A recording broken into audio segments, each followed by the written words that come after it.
Merry Christmas, everybody. This is December the 25th, 2004.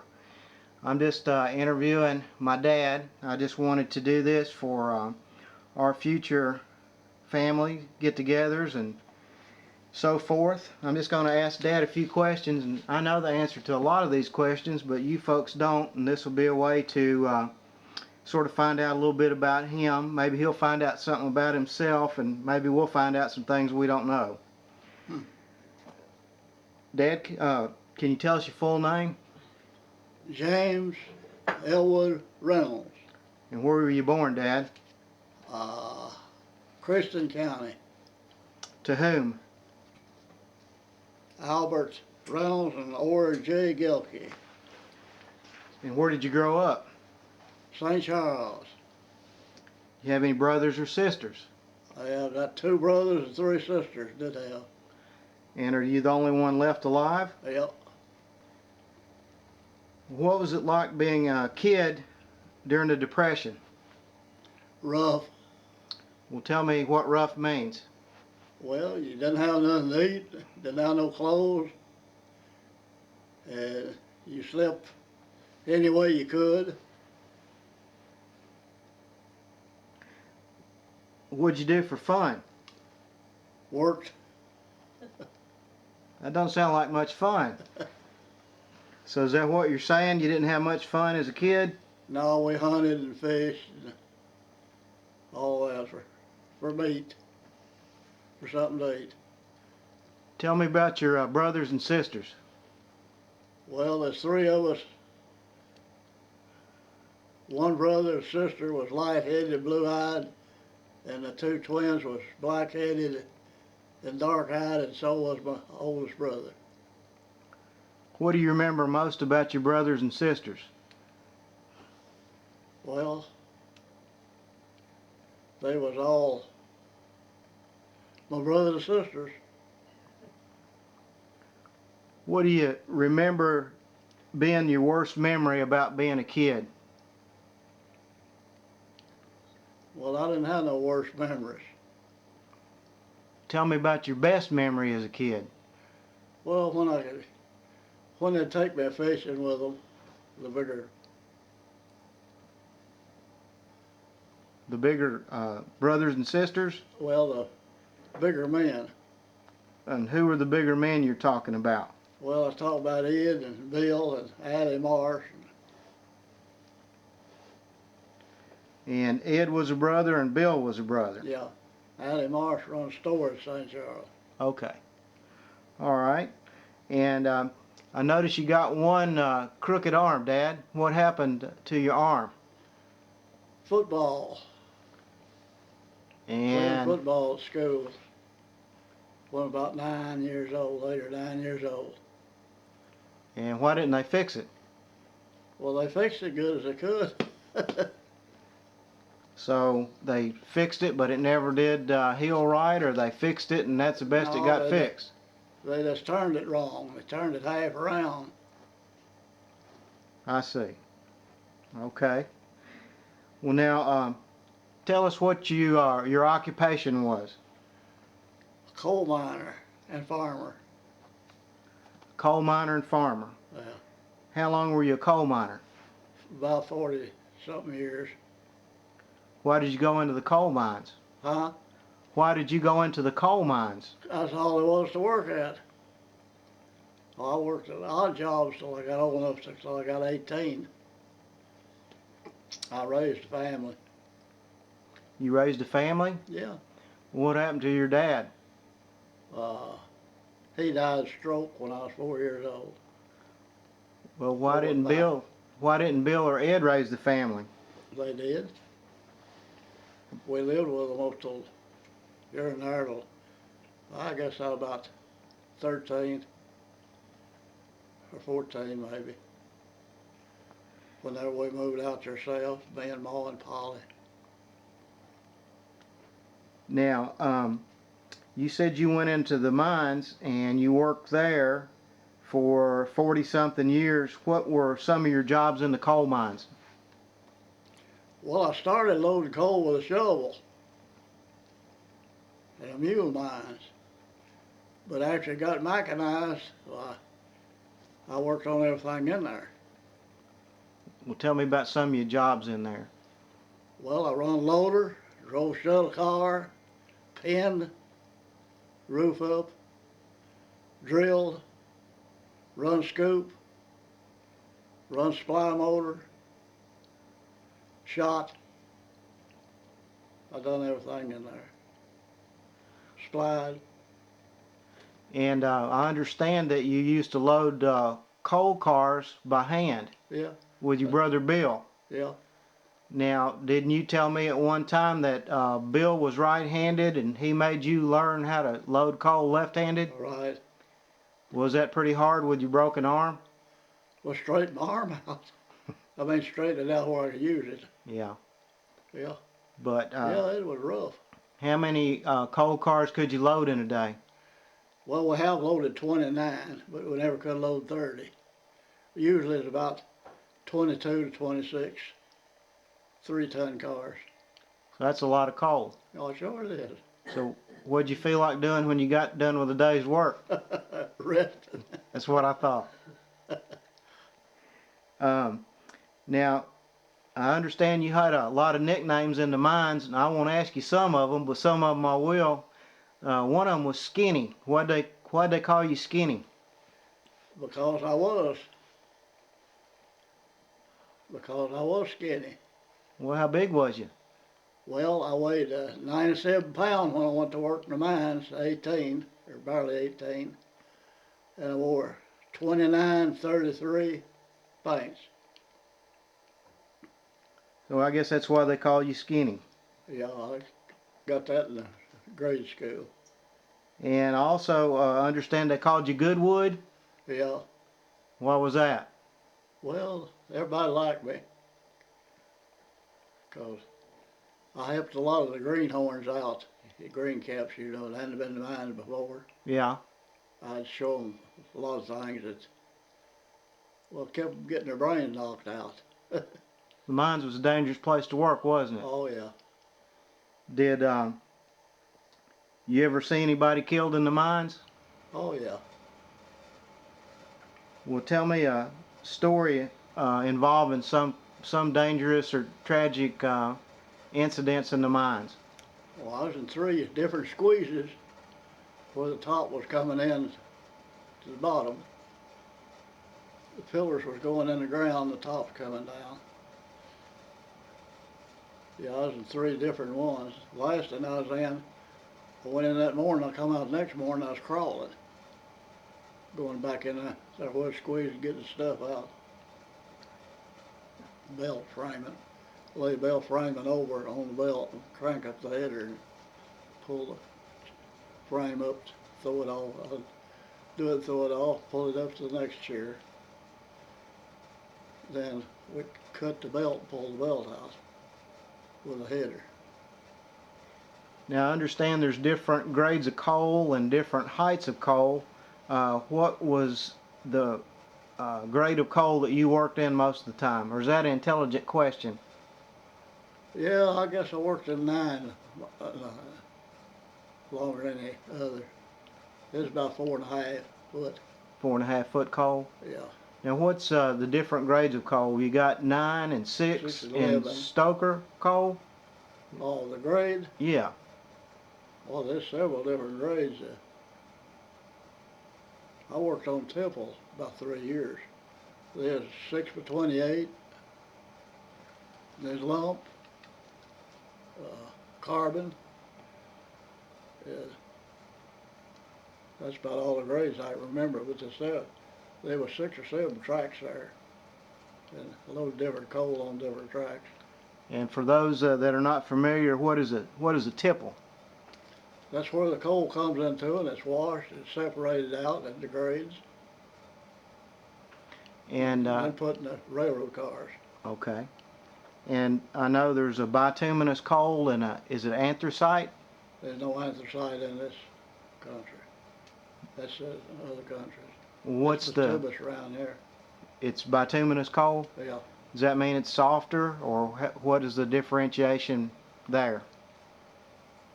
Well, don't know. I never did work on any anthracite, but I think that's sulfur.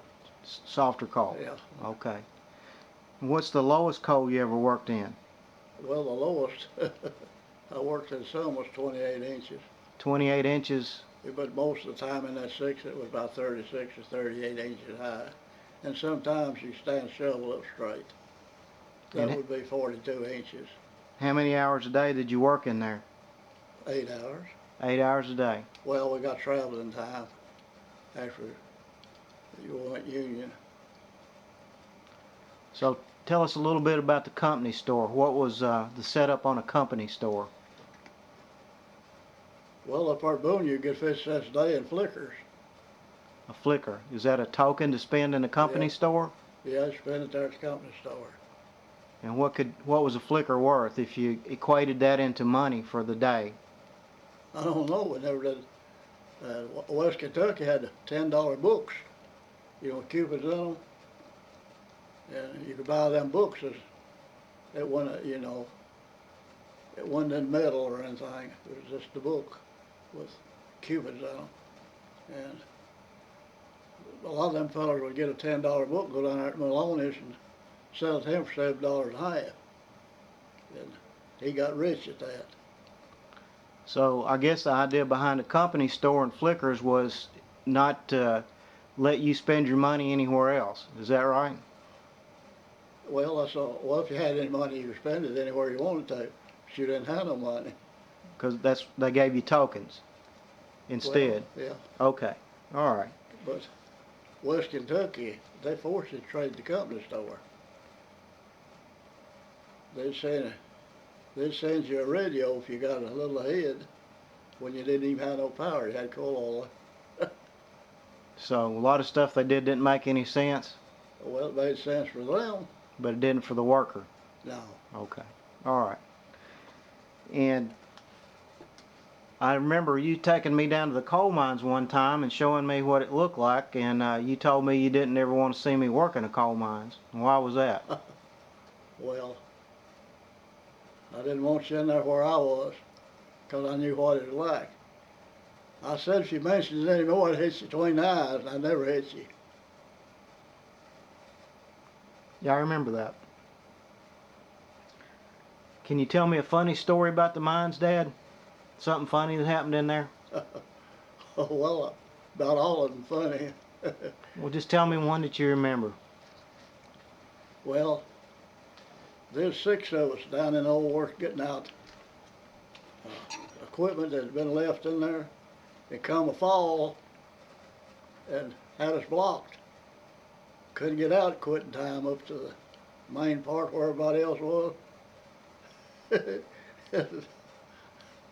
I was the least in the crowd, so we finally scratched around there and found the thin place. We scratched out a hole about that big around. They said, well, you the least when you get through there. We had a great big colored fella in there, Raymond Johnson. He beat me to that hole. He sure did. Yeah. I didn't know whether I was gonna get through that hole or not, but he went through there like a rat. Yeah. 'Cause, well, I had a sandwich in my bucket and I done run it to $5 for whoever got to holler us that we didn't get out for a day or two. We thought maybe we might have to break machinery from the bottom about a mile and come down there and dig us out, but we found that hole and we got help when we got us out. And I was in that explosion. No, I wasn't in that explosion, but I was working in Boone when it blowed up. Killed, 17. It blowed up and killed 7. No, it killed 15, then Red and John R. got killed that night with a piece of rock. Why weren't you at work that day? Huh? Why weren't you at work that day? Well, I was on second shift. They blowed up on day shift. On day shift. Okay. They blowed up down there on them duck bills where I was working. They done took me off the hand loading run, and I've been down on duck bill because that's hard work down there. Really harder than loading coal. Because Them duckbills are man killers. And can you explain what a duckbill is for those of us who are not familiar with that, or is it too hard to explain? Well, like that road out there was an entry, solid block coal. Like that road was an entry, in a solid block of coal. Well, it had a pan line out here going to the outside, going to the motor. So a header where a motor they loaded the car. But that duckbill, you set a drive out there and it had the arms on it like this that dumped in the pan line went by. I mean, the conveyor. Well, you put on pans. I believe it's 12 or 15 foot pans. I forgot. But anyway, you started off this duckbill, went out like this, then out like this. It had a ratchet on it. And you ratchet it out and it'd go under that coal after you shot it, When it shake, that coal, them pans are corrugated, well, every time they shook, the coal would go up, And of course, when you got to the face where the hard, well, you backed it up. Meantime, my job was shoveling on it, or a driller, is what it was, but you had to do. But you throw your shovel down and grab a bar, like that big old bar I had, and you stick it under there, and against your leg, whenever it come back, well, it slew it over. And it slew it over to where you just went by. Then what coal fell off, well, you had to shovel on it. Then when you got it cleaned up in there, well, they'd pull the bill back, bring the cut machine, which is old ironclad. We didn't pull it back no further. You heard that frigidaire in there, and put a shit. You pull it up there, and while he was sumping up to cut across, well, me and the other buddy would be drilling with a bug. A bug is like one of them drills, like we drill with, you know. Like I got down there, put a bit in it and drill. Right. On it was that big around, had a handle on each side, and a bit along here at the wall over there. And we'd start drilling, he'd start cutting. The time he got off, well, we'd have the powder and everything in the hole, and pull the machine back out of the way over against the rib, which will be the wall or whatever you want to call it, and we'd shoot it, and that's where they didn't wait for the smoke to get out, because all the air we had down there, the little old fan set out on the main line, blowing through a tube down through there. And that smoke would lay in there, and boy, you talking about when you start working in that powder smoke, it'll get you. Go ahead, I'm going to turn some lights on.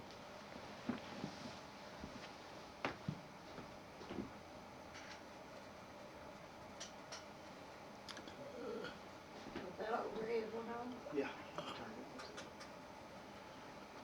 How does it turn on? Hit that switch up there if you want to. Here? Yeah.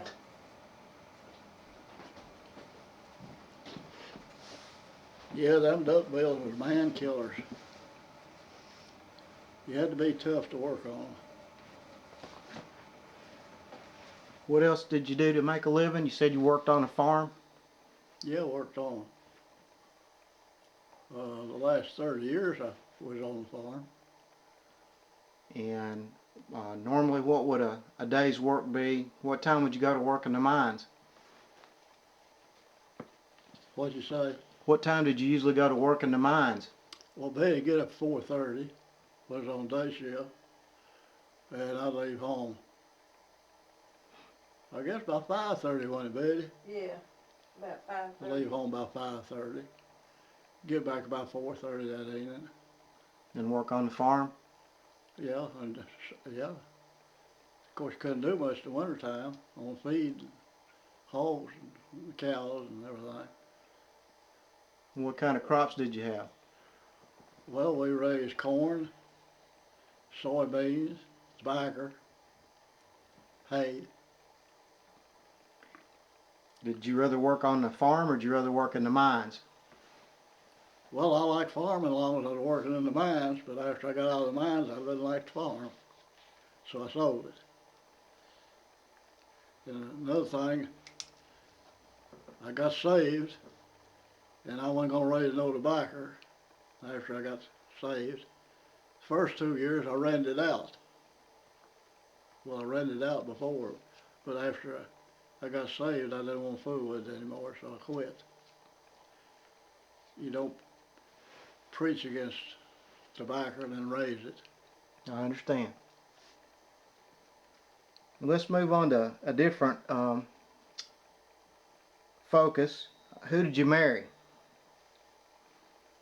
The best woman in the world, Oh, me. And who would that be, Dad? Betty Lou Bronson. And how did you meet her? Well, don't rightly remember. You've known me all my life, I guess. Had you known her, some of her relatives, or? Well, I know her all my life, all her life. Yes, yeah.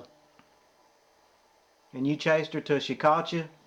Is it one of those deals? I chased her till she caught me. I see. Yeah. I see. Well, his brother was married to my mother's sister, too. And Yeah, he had okay. always known me. So, why do you think you married her? Because I loved her. I What didn't care about no women. what do you love the most about her? This her. Well, what do you dislike the most about her? When she chews me out, Now, how often is that? about every day. Oh, now. Do you think you need it? Yeah, I always get what I deserve, or less. I get what I deserve for her, but for the Lord I get less than I deserve. I understand that too. Well, now, is she a pretty good cook? She's an excellent cook. What does she cook the best? Beans, Beans. beans and biscuits, cornbread. So what, is that your favorite food? Yes, it is. What's the least favorite food that she cooks, that she makes you eat? Well, I guess it'd be carrots. Broccoli. Yeah, Broccoli. He don't like they that. said that she cooked. Well, I cook that. He don't eat it. I like the raw carrots. I'm good for her. I can eat them cooked ones. Well, they're good for you. She's looking out for you. Yeah. Yeah. Yeah, she always looks out for me and always jumps ahead of me. Can you tell me a funny story about her? Yeah, Well, let it rip. I had her holding up a limb with about 5-gallon bucket full of bees that swarmed on it. I was gonna put them in a hive, and I couldn't get the limb down where I wanted it. I told her to hold it. I'd go up there in a tree and cut it off, let it ease down a little, and I got over balance, cut the whole limb off. And of course, she couldn't hold that many bees, and they fell down, hit the ground, and bounced up. And well, I jumped down about that time. They absolutely covered her up. There was bees all over. And of course, they was on me too, but it didn't scare me because I knew they weren't gonna sting me. Yeah. But she didn't know that. Yeah. But her eyes, her eyes was that big, done. It said, I told her, I said, don't run. I said, jump up and down and hit the ground. And did she listen to you? Well, some of them fell off, and I told her to go towards the house. And she didn't get to the house till all the bees had done come back. But she, it was getting dark, and I couldn't find the queen because it fell down in the strawberries. I couldn't find her. So I told her to watch them. I come in from work the next day, and then there's reed swarms was in the peach tree that time. All I had to do was just, well, it's down low as I could reach them. I guess Mama was wanting to help you a lot that evening too, wasn't she? No, she ain't helped me since then about them bees. Matter of fact, I think that done her. Well, did she ever do anything on the farm that scared you? Oh yeah. Well, tell me about that. Well, I was rolling with one tractor. I mean, sowing with one tractor, sowing seed.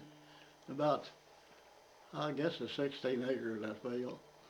And I was on the second shift, and I sow a while with the big tractor, and I had a big old roller on the back of the C tractor, and it's tricycle front end, and I knew I wasn't gonna get done because I'd roll a while and get off, and sow a while and then get off and roll a while, and it looked like if it could go to raining.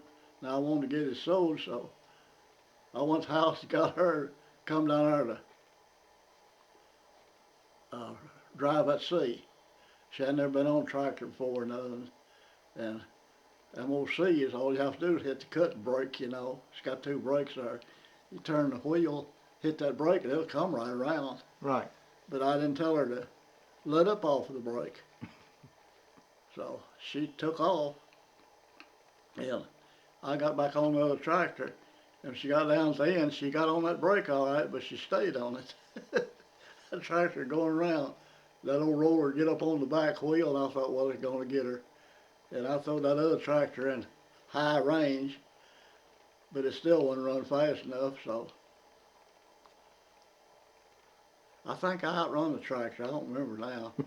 But anyway, I got in there, and well, Jimmy Bennett, just before that, he had a C, and he put his wife on it, and she done the same thing, and he run in there, tried to catch it, and she run over him like killed him.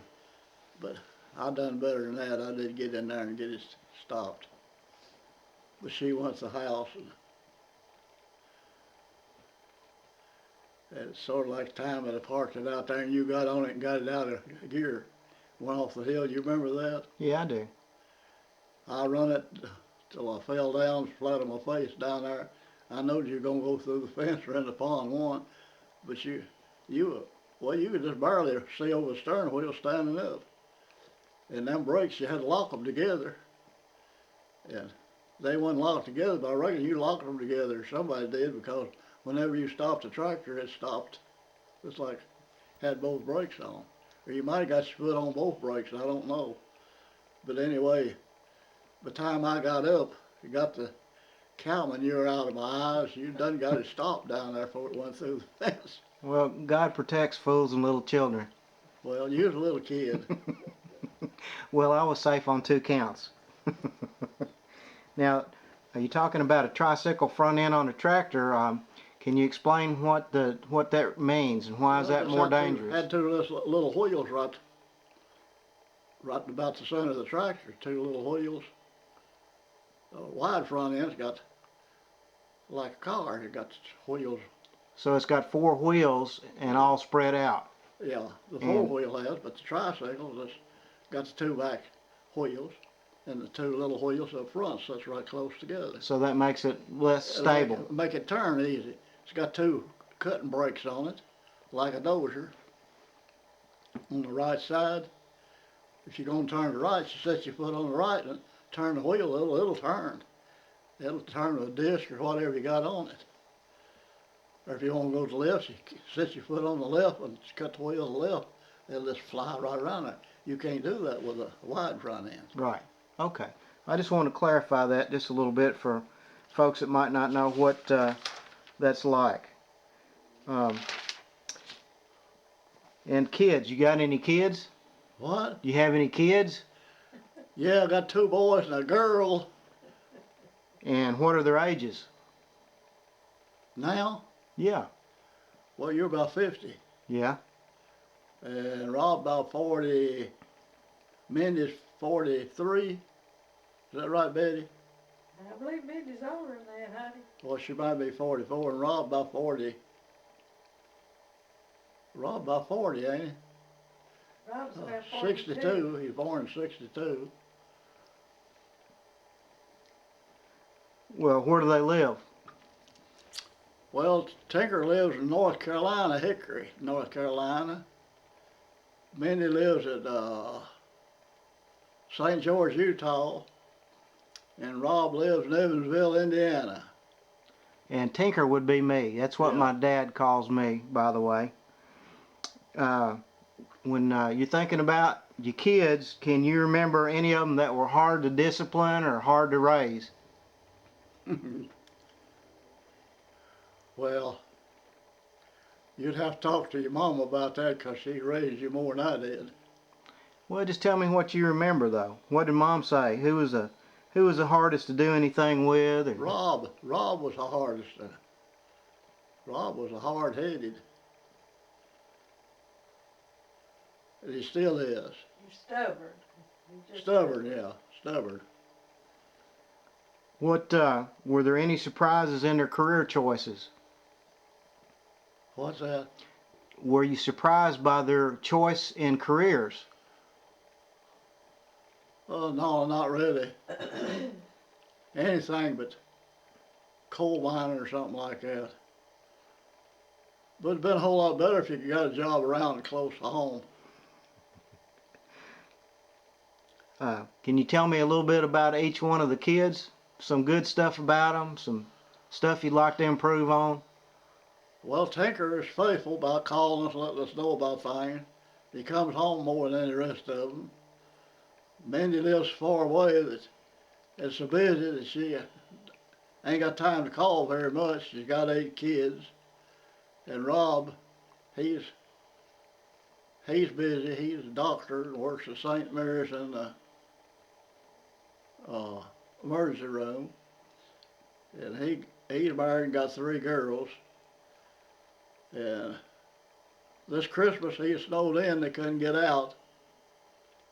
So ain't nobody home but Tinker. He come all the way from North Carolina. He's really making some brownie points this year, isn't he? Well, last year too. He may eventually get his picture on top of the china cabinet, you think? His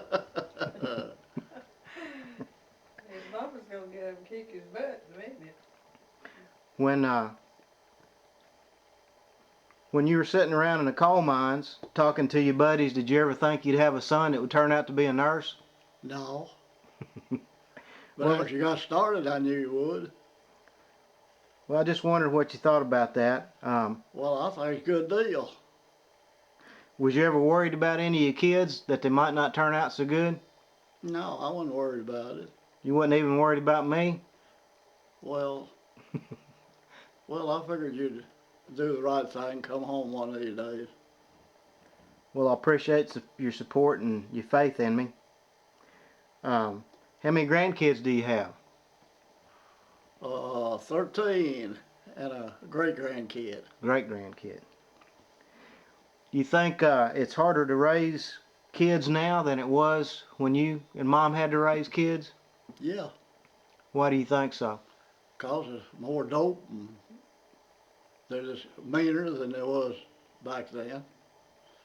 Kids are meaner now than they was back then. So you think it's harder to raise kids now? Yeah. Don't you think kids have always been mean, though? Yeah, up to a certain point. I remember when all of us boys around St. Charles was little kids. We rode Uncle Dave Smith's ice truck, his old 34 Ford. He never did get it out high, nothing but second gear. And there's a bunch of us boys rode that truck all the time, delivering ice. And we go up our company store that had a resale Fox Run Mines out there. And he hauled stuff out to resale. And we go up there and we'd help load the truck, and all of that. And we was half starved. Cause they throwed anything out half oranges or rotten apples or candied worms in it, we was right after it, But we'd all ride the back of that truck and all that candy and cakes and everything right there. and nobody never, all of our mouth was water, but did nobody touch it. But kids nowadays don't even know the difference between right and wrong. Is that what you're Well, saying? nobody hadn't told us. We just nicely knew it, I reckon. Why do you think kids don't know that now? No, But why don't they? because they tell them how to cook a ham, but they don't tell them where to get the ham. That You know? that makes sense. So, do you think it was harder to be a kid in your time, or is it harder to be a kid now? Well, I'd rather be a kid back when I was a kid than to be one now. Why is that? Because everything stacked against the kid and the young man anymore. How Back so? then, everybody was about equal. Then nobody had nothing. Everybody was happy about what they had. If they got anything, they really appreciated it.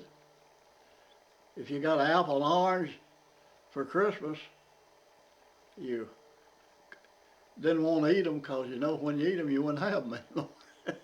You wouldn't get no more next Christmas. So you know what it's like to be hungry, don't you, Dad? Well, sure I do. Most kids that we know don't know that, do they? Well, I don't reckon. Well, it's a curse and a blessing, I guess you'd say, isn't it? Well, if we could go get a job helping make sorghum, which I wasn't big enough to. I've helped make sorghum, but I drive the old mule around, you know. You don't have any idea how to make sorghum? Yeah. But Well, you that can was tell my us. job to keep the old mule going, Yeah. you know. And, but if they couldn't do that, everybody wanted to make sorghum because you get some sorghum molasses and a little cornbread for breakfast, you was uptown. And, but if you couldn't get a job of helping, everybody had them a paddle at the skimming holes. And boy, they eat them skimming and sure, they like eating pork. It sure clean you out. Did it have some power to it, though? Well, it's something to eat. Did it You know, stick when with they you? skim them green stuff off the molasses when they boil them out, throwing them in this hole, they just dig a hole there. And there were people all around come with a paddle, had their own paddle, you know, a little spoon, a wooden spoon that would allow the paddle, dipping in that. People would, that's one thing people had back then, appetite. Everybody had a good appetite. Yeah. Didn't see a lot of fat kids, did you? No, no. Kids, most of them worked. I've covered corn all day with a hoe for a dime, Yeah. from 6 o'clock in the morning till 6 that evening. Uh, No, about 7 o'clock. Little between 6 and 7.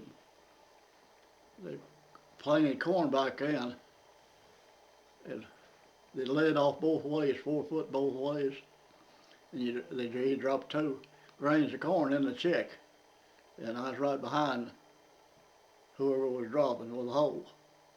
I'd cover it that. I've covered hoe, covered it all day long for a dime. Sometimes when my need first would give me 15 cents.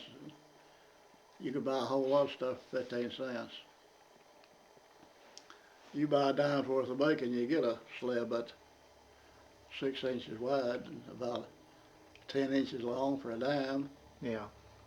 Well, I've heard you say that a nickel was as big as a wagon wheel back those It days. was. That makes a whole lot of sense. We don't know what that means anymore. Uh, we had a 4-room house down there, right there.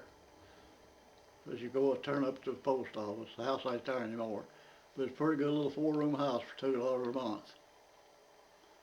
And I'd save $1 out of one payday and $1 out of the next payday. And the house belonged to one Rube Farless, lived up here in Derry on Buffalo.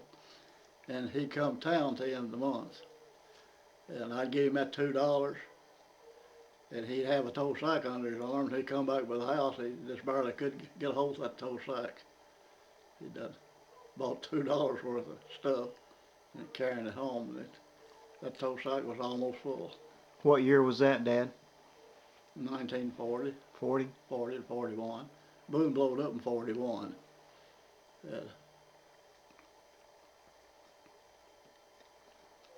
So if you weren't working on the farm and you weren't in the coal mines, what'd you do for What? fun? What? Did you have any hobbies when you weren't coal mining and farming? I went fishing, Fishing. hunting. Well, man, you hunted a few rabbits. I think one squirrel hunting time or two. Yeah. Tell And me, went down on the creek fishing. yeah. Go to the river, stay 2 or 3 or 4 days. Me and you and Mom and Rob and Mindy. And, Tell me a fishing story about one of our family fishing trips.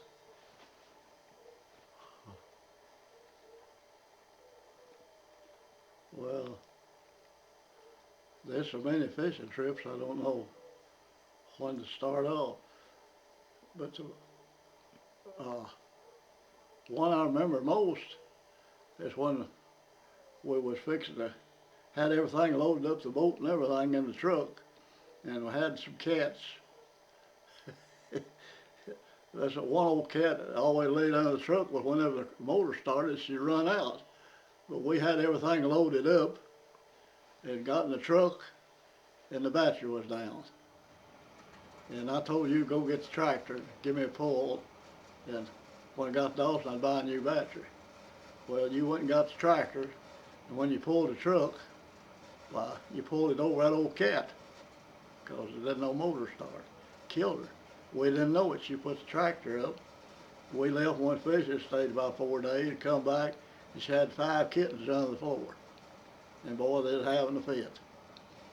And Mindy went out there and took a rake and raked them out, and we fed them there for 3 or 4 days, but one of them made it. The rest of them died.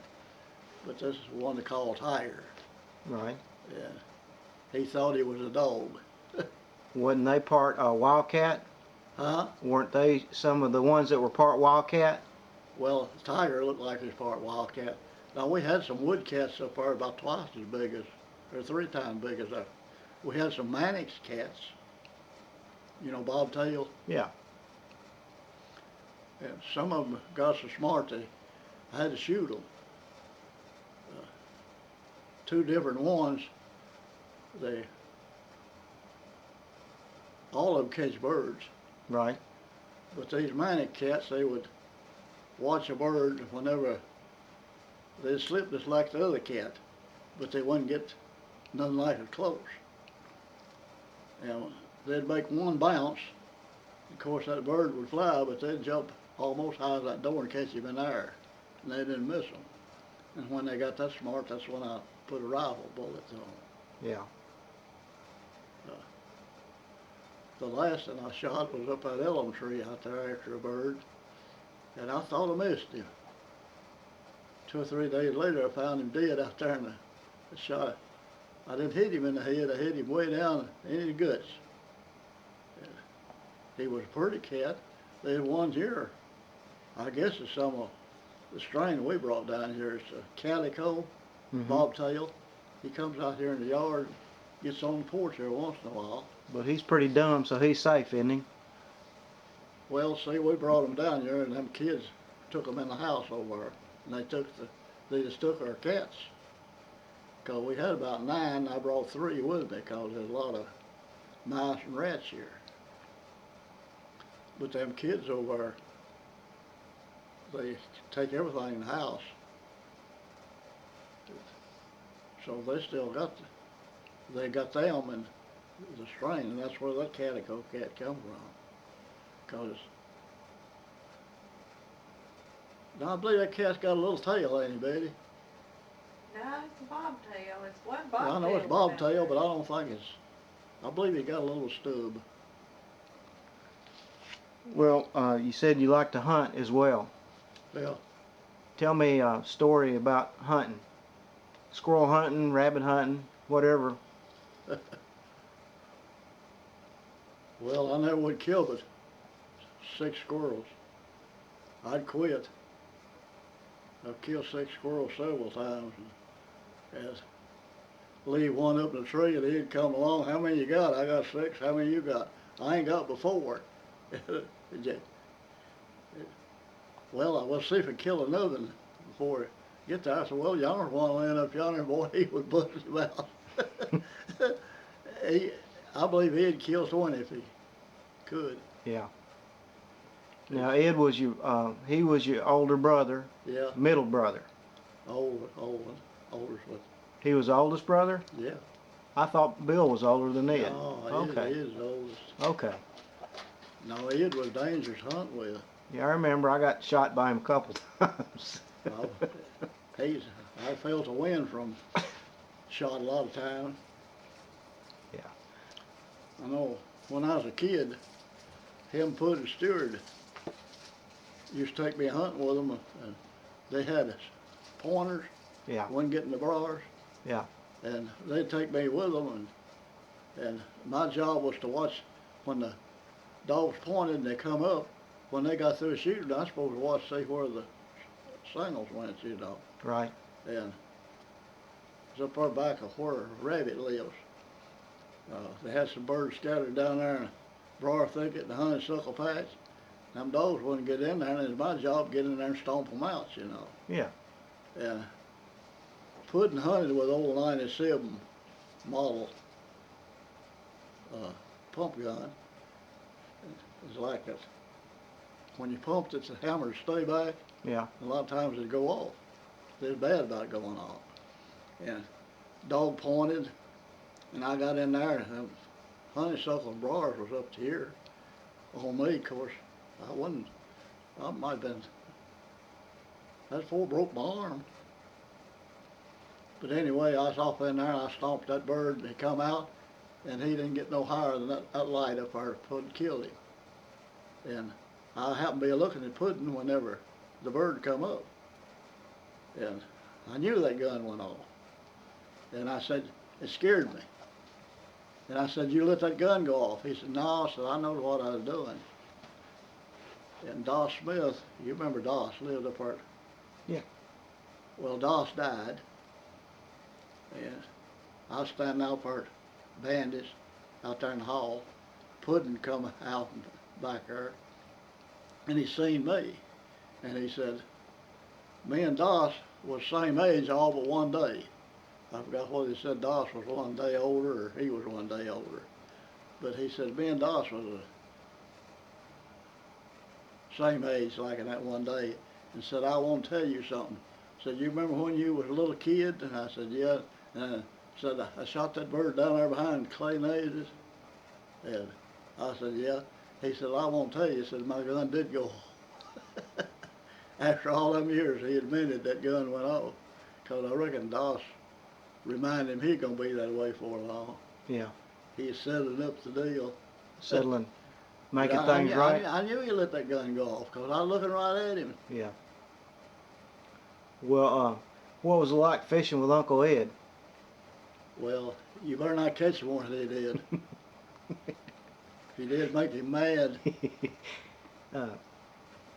He would always try to maneuver the boat into the place where the fish were biting. Yeah, in there first. Yeah.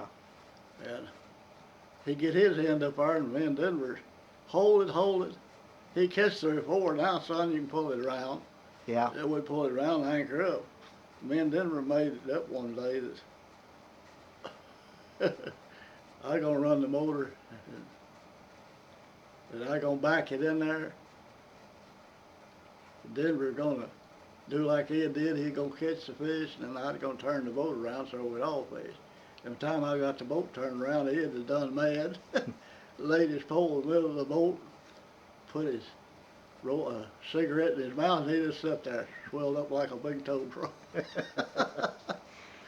I remember when Uncle Ed would catch a stringer full of fish, he'd always string them to make them look like he caught more fish than anybody else too.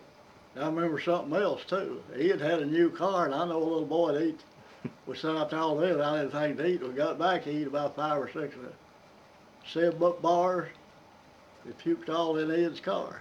Yeah, we don't want to hear about that one now. Next question. Yeah, I remember that too. That's the last time I ate a 7-up bar. Now I understand you used to be a drinking man. Is that right? Well, yeah, I drank all the time. What'd you used to drink? At home. No, I said what? What did I drink? Yeah. Well, I drank beer a lot of times, and Old Crow, and Ancient Age. Ancient age. What was your favorite whiskey? I guess that Old Crow, 'cause I drank it for about 35 years. I remember you used to telling me it was good for everything, including snake bites. So that's why you tried to have a few snakes around Yeah. all the time. Is that right? Yeah, I kept a fifth on the seat, one in the Frigidaire. And how many times you seen Mama drunk? I believe one time. One time. I didn't know that. See, I knew we was gonna learn something today. Uh, was it you and Wanda and Roy? What's her name? Drank at one time. The rest of us drank you and Wanda on the table. Is that right? I don't remember me and Wanda drinking. Well, I remember it. So Old Crow was your favorite drink? Well, I drank it longer than anything else. And what was your favorite beer? That's Sterling. Sterling? Yeah, clean bore. Clean board. Okay. Who's your favorite drinking buddy? Marvin, Woodruff, and Donald Hamby. What was, didn't Marvin have a funny nickname? Lunkhead. Lunkhead. Yeah. Now how did he get that name?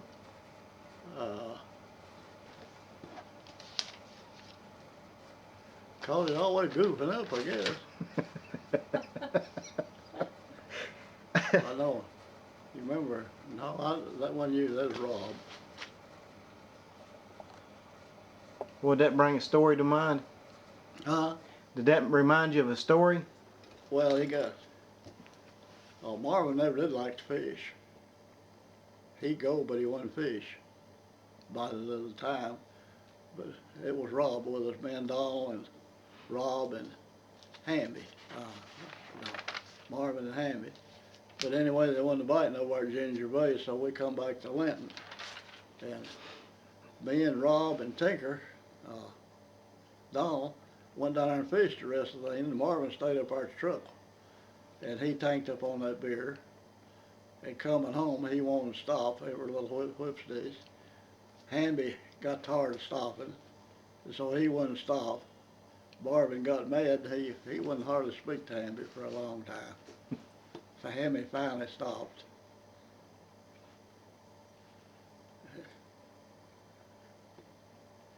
But funniest thing, Rob tells Mama, I ain't going with them no more, 'cause Hamby picked at him a whole lot. Right. Yeah, I'd pick at him, but in a good way, 'cause he'd always get right between me and Hamby. And he'd catch fish, me and Hamby wasn't getting no bites, you know. And we'd keep closing in on him. Finally, he said, well, you hogging. He said, your hogs just take his place, or something like that. He'd get up and move.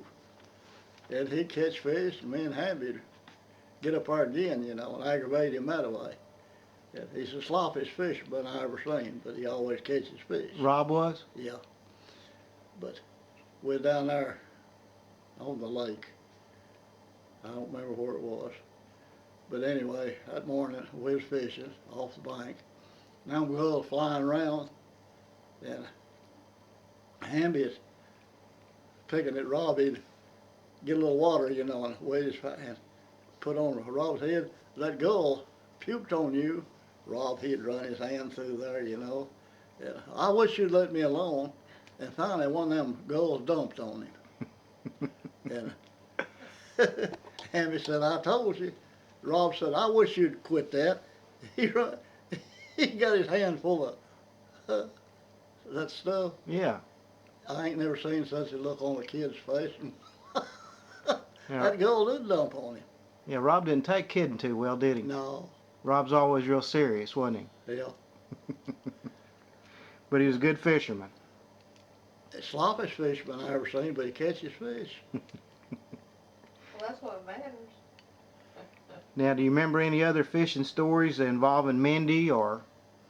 Well, Mindy, she used to like, yeah, we was down there at Rudy's, and had our trot line, a couple trot lines, and you know the lake and the river would go down when they'd shut the it'd be up 8 or 10 feet, then it'd go down, the boat would be up on the bank in the morning. And she'd get up same time I did, about 4 o'clock, and she'd help me put the boat in the water, and we'd go run them lines. And of course she had on a pair of breeches, I guess. Don't remember, just had this old cap on the shirt. And we went up there to run line, and this jug hung on our line with a blue cat on it about that long.